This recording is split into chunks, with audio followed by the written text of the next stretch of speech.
Baiklah, anak-anak semuanya, sebelum kita memulai pembelajaran kita pada hari ini, kita baca doa terlebih dahulu. Oke, coba dipimpin Salsa. Ya, pimpin doa.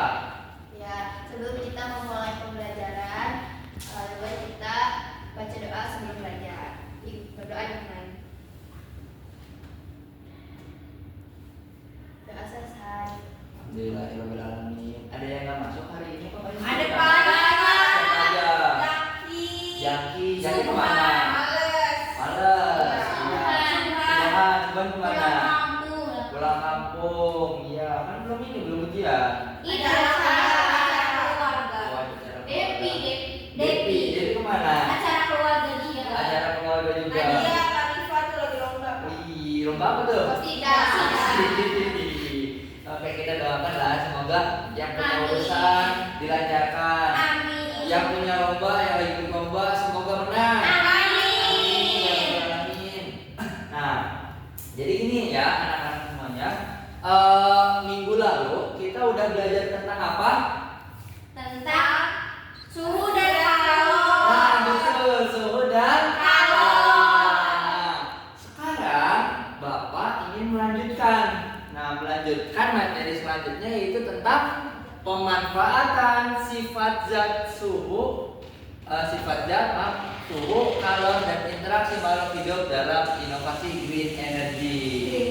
Nah, anak-anak tahu nggak sih sebenarnya green energy itu apa? Belum tahu, Pak. Belum tahu. Belum. Nggak ada sama sekali yang tahu.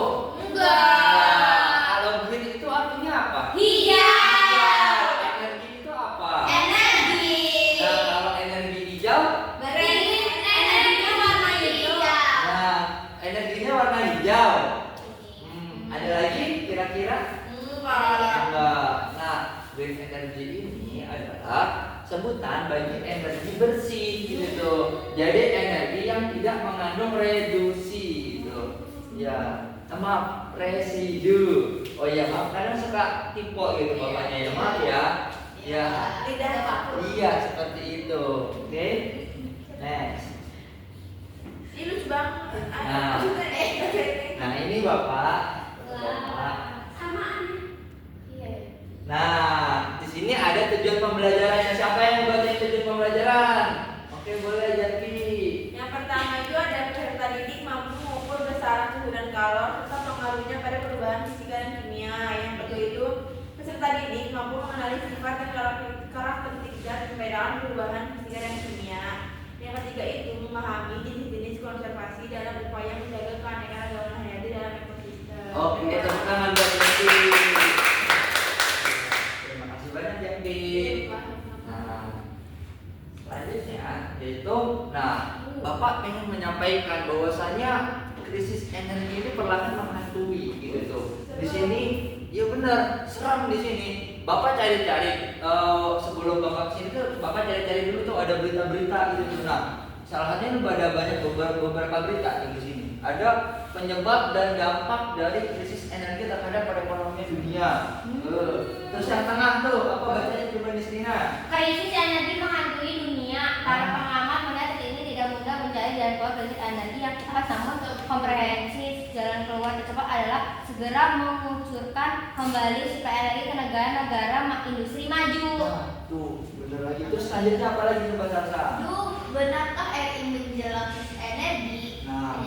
Nah, makanya daripada itu, krisis energi di dunia ini gitu tuh sangat memprihatinkan gitu. Maka daripada itu gitu tuh Bapak meminta kepada kalian gitu tuh, coba kalian baca-baca artikel, baca-baca koran supaya mengetahui informasi-informasi yang ada di dunia saat ini gitu. Karena energi ini menjadi perhatian sekarang gitu, maka kita akan mempelajari bagaimana caranya kita bisa menciptakan energi hijau dengan langkah-langkah yang sederhana. Oke.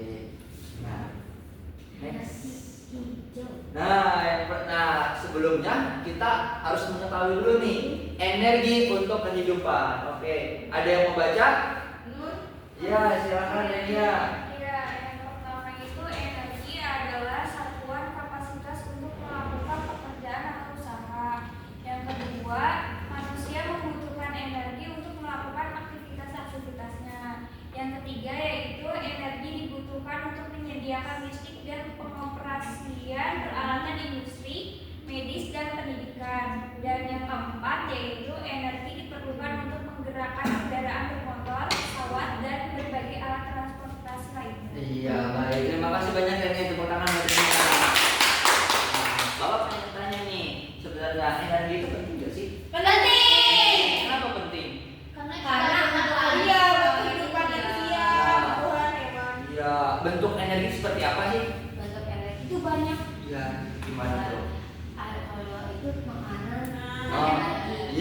makanan biar kita semangat dan kita bisa beraktivitas. Itu energi. Listrik. Iya. Panas. Bisa juga energi panas. Nah, Bunyi. bunyi betul. Kimia. Betul, dari kimia. Nah, yang paling terpenting di sini adalah yang pengen Bapak soroti adalah energi listriknya gitu tuh kan. Karena energi listrik ini semakin hari ini semakin berkurang gitu tuh kan. Kalau misalkan TV nggak ada listrik, nyala nggak? Iya. Tidak. Lampu kalau misalkan nggak ada listrik, Enggak. nggak.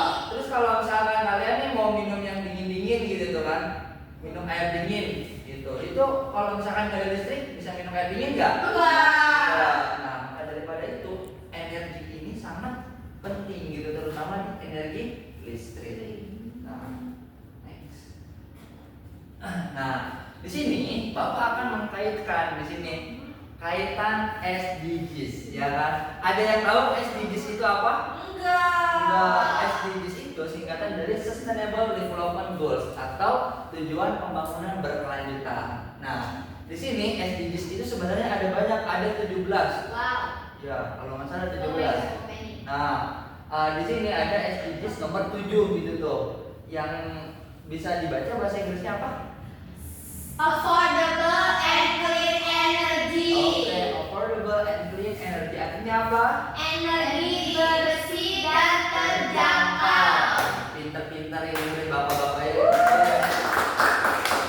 Ya, lanjut. Nah, SDGs yang ke-7 ini, nah kita akan membahas dan juga berdiskusi gitu. Bahwasanya di sini di SDGs nomor 7 itu memastikan akses ke energi yang terjangkau dapat diandalkan, berkelanjutan dan modern untuk semuanya. Nah, fokusnya apa aja? Fokusnya itu ada energi matahari, energi angin, air dan biomasa. Biomasa. Selanjutnya kita akan mengkaitkan pemahaman kita yang sebelumnya, yaitu sebelumnya kan kita udah pernah belajar tentang zat dan perubahannya. Lalu dengan suhu dan dengan interaksi dan nah, di sini di zat dan perubahannya, yang pertama bahan semikonduktor atau silikon pada panel surya yang mengubah energi cahaya menjadi energi listrik gitu tuh. Nah, anak-anak tahu nggak sih semikonduktor itu apa? Silikon itu apa? Nah, semikonduktor itu adalah benda yang emang bisa digunakan untuk panel surya, ya kan? Apa namanya, anak-anak tahu kan panel surya itu seperti apa? Tahu. Nah, gitu. Nah, itu bendanya itu yang digunakan di semikonduktor. Terus habis itu, yang kedua, perubahan wujud zat yaitu air yang diuapkan dalam pembangkit listrik tenaga uap gitu. Nah, jadi ini ya, perubahan wujud zat air itu kalau misalkan dari padat ke air namanya apa? Ada air mencair. Kalau air menjadi gas, Menguap. nah, kalau misalkan air bentukan padat namanya apa? Membeku. Air dalam bentukan padat apa sebutannya? Es. Nah, betul. Ke air ini pintar. Es. Kalau misalkan air biasa sebutannya apa? Cair. Air biasa. Kalau misalkan apa? Air menjadi uap sebutannya Uap. uap air. Nah, jadi karena air itu akhirnya dipanaskan gitu tuh kan. Air itu dipanaskan dan akhirnya dia akan menghasilkan uap. Nah, uap ini nanti akan bisa menghasilkan energi listrik. Oke.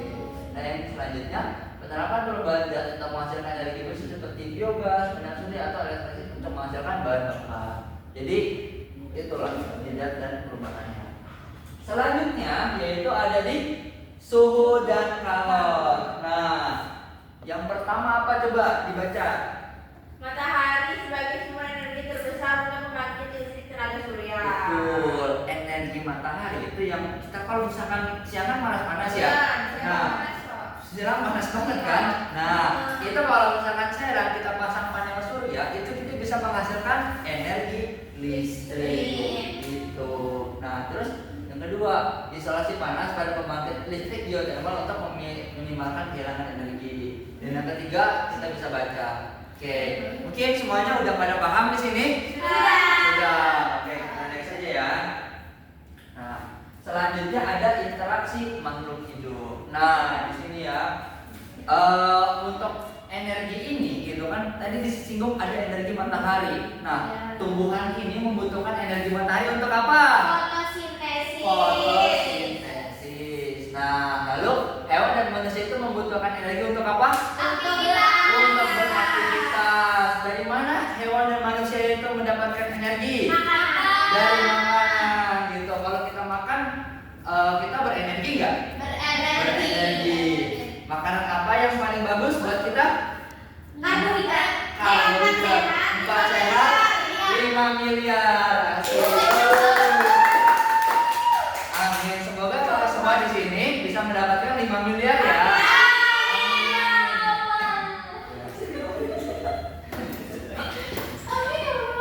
Nah, selanjutnya, mengapa sih kita harus menggunakan energi bersih gitu tuh? Nah, iya,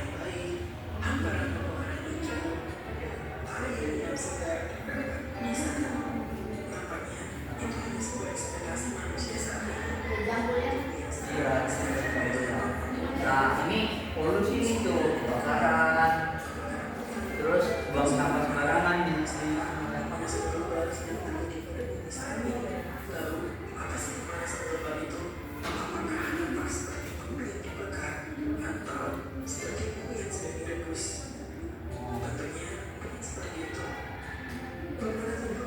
Nah, ini adalah fenomena pemanasan global itu perubahan iklim. Nah, bumi itu jadi semakin panas nih, yang nah begitu tuh. Jadi semakin naik, semakin naik, semakin naik.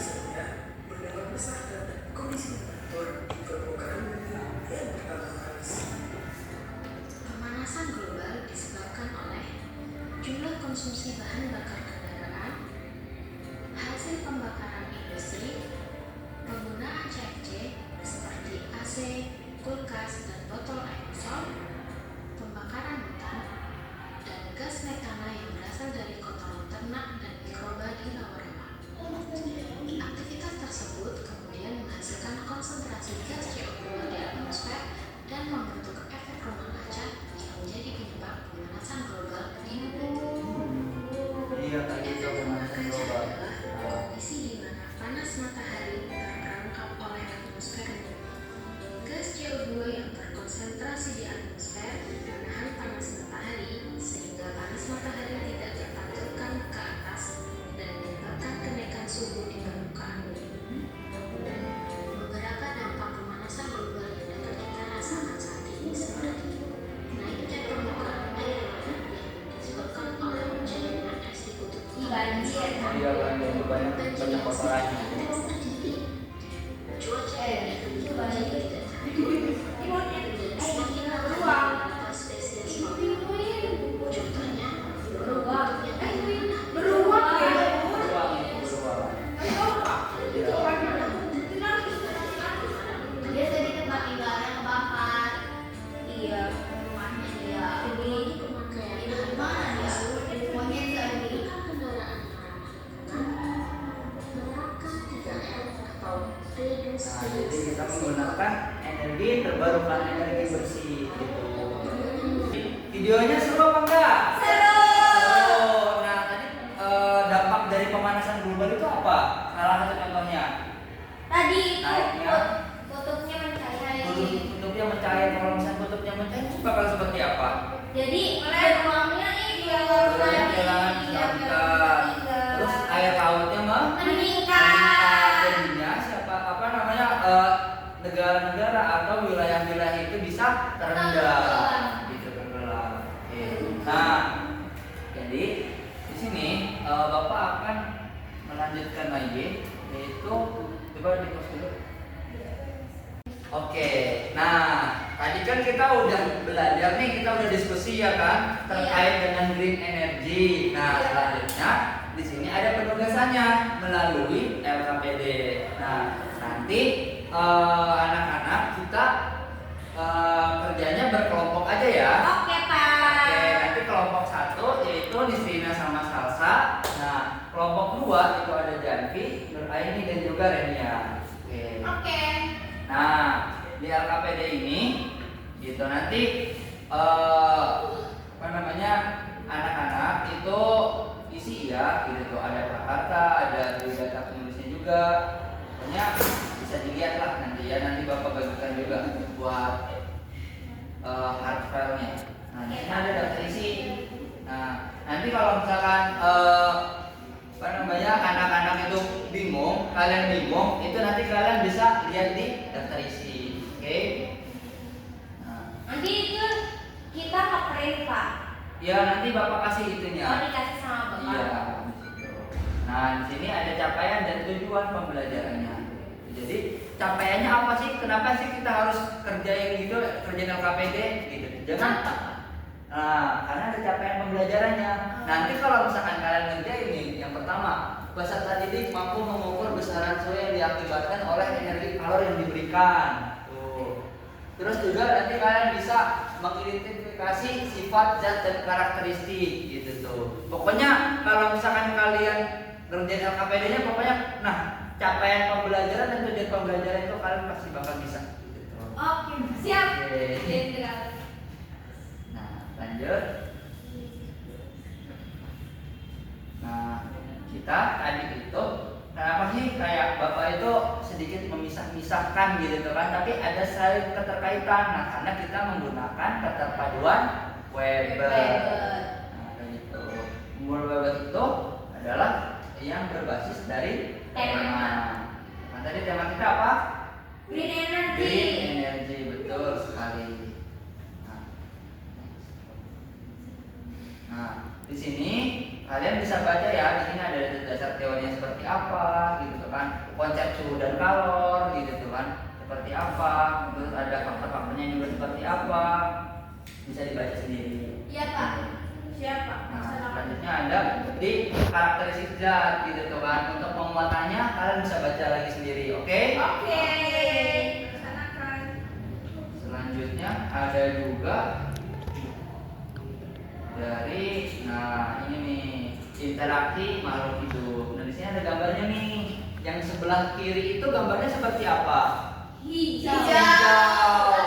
Hijau asli bagus gitu kan, adem. Nah kalau misalkan sebelah kanan panas, gersang. Nah itu adalah sebuah pengibaratan kalau misalkan krisis energi ataupun dari pemanasan global itu akan terjadi gitu.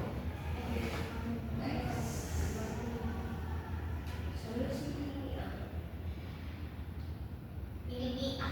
Nah, solusi ilmiahnya seperti apa? Nah, karena kita berdasarkan dari PBL gitu. Nah, nanti kalian boleh lagi tuh kalau misalkan yang masih penasaran lagi, kira-kira tadi tuh videonya masalahnya apa aja sih? Nah, nanti kalian bisa tonton ya di sini. Nah, jadi bapak kalian kasih LKPD-nya dan juga LKPD-nya gitu tuh. Nah, nanti bisa ditonton. Oke? Oke. Nah, nanti ketika kalian menonton gitu, kalian merumuskan gitu tuh, apa sih permasalahannya gitu tuh. Gitu, permasalahan daripada si video tersebut. Nah, selanjutnya untuk mengumpulkan data. Oke. Nah, di mengumpulkan data mengidentifikasi data. Nah, itu ada pertanyaan nih, gitu tuh kan. Ada pertanyaan selain apa saja masalah utama yang dihadapi dunia berdasarkan skenario di atas. Skenario dari situ adalah videonya. Oke, lalu selanjutnya itu faktor-faktornya dan itu semuanya dari video. Nah, yang di sini gitu. Nah, yang di putih ini nanti kalian cari lagi sumbernya gitu tuh. Cari dari sumber internet boleh, kalaupun nanya ke guru juga boleh gitu. Pokoknya cari sebanyak-banyaknya gitu. Oke. Tapi jangan dari AI ya, nggak boleh. Ya. Nggak boleh dari AI, nggak boleh nanya-nanya seperti itu. Itu nggak bikin kita mandiri. Dari branding boleh. Dari Brandly kalau bisa jangan. Tapi dari artikel-artikelnya gitu. Iya. Ya nggak boleh tuh kamu. Iya, kalau misalnya dari teman. Katanya doang. Kalau nanya boleh. Dapatnya dari mana temannya gitu tuh, bilang nah gitu. Jangan cuma asal nanya habis itu salin tuh nggak boleh ya. Nah, lalu selanjutnya nanti kalian akan ada video lagi nih untuk penyelidikan gitu tuh. Nah, jadi kalian ada penyelidikan terkait dengan permasalahan, kalian bisa nonton gitu tuh. Bagaimana caranya untuk melakukan penyelidikan tersebut? Seru nggak? Seru. Nah,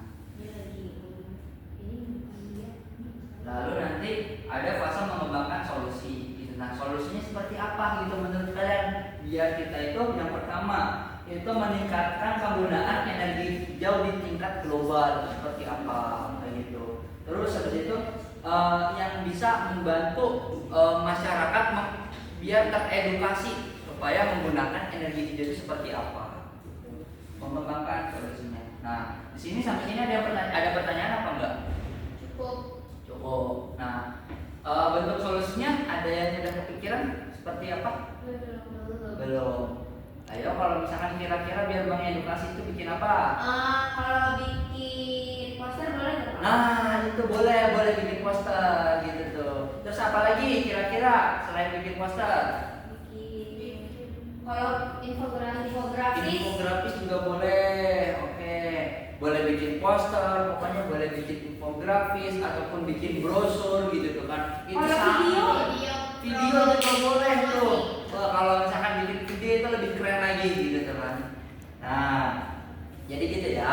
Nanti gitu tuh kan biar masyarakat juga tahu tentang posternya gitu. Nanti posternya tuh diupload di IG ya kan. Di promosi gitu tuh. Biar apa? Biar semuanya tahu gitu tuh kan, masyarakat global tahu karena sekarang ada di era globalisasi. Oke. Next. Nah, nanti kalian akan presentasikan ke depan gitu hasilnya. Oke, bisa dipahami teman-teman semuanya? bisa, Pak? Bisa. Ya udah, kalau misalkan bisa dipahami ada pertanyaan? Cukup. Cukup. Oke, kalau misalkan cukup Bapak juga terasa cukup karena sekarang juga udah mulai capek ya. Ya. Udah capek, udah mulai lapar gitu tuh. Oke. Terakhir ada yang bisa menyimpulkan pembelajaran kita pada hari ini? Kita belajar apa aja tadi? Saya. Ya, boleh di sini. Tadi kita belajar tentang green energy, terus ada kaitannya sama suhu kalos, ada karakteristiknya sama interaksi makhluk hidup. Terus pokoknya suhu ini berkaitan sama energi dan berkaitan juga dengan kehidupan makhluk hidup. Oke. Itu, Pak. Ya, terima kasih, tepuk tangan buat Ina. Nah, ini quote-nya seperti ini. Let's start from this decimal. Maka let's start from this small step for a greener and better future for future generation. Oke, ada yang tahu artinya? Ayo, Ayo, dari